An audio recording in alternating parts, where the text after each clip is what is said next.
ಬಸವ ಕಲ್ಯಾಣದಲ್ಲಿ ಮಾಧಾರ ಚೆನ್ನಯ್ಯ ಉತ್ಸವದ ನಿಮಿತ್ತ ಭಾನುವಾರ ಆಯೋಜಿಸಿದ್ದ ಸಮಾರಂಭವನ್ನು KUIDFC ತಹಸೀಲ್ದಾರ್ ಸಾವಿತ್ರಿ ಸಲಗರ ಉದ್ಘಾಟಿಸಿದರು.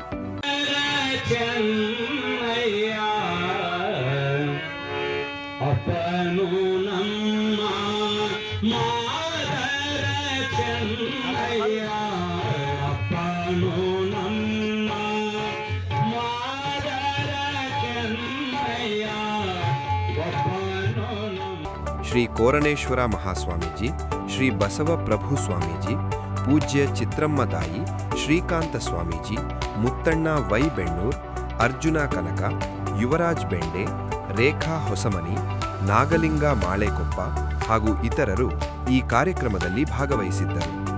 ವರದಿ ಮಂಜುನಾಥ ಯರಜರಿ, ಜಿಲ್ಲಾ ವರದಿಗಾರರು, ಬಾಗಲಕೋಟೆ.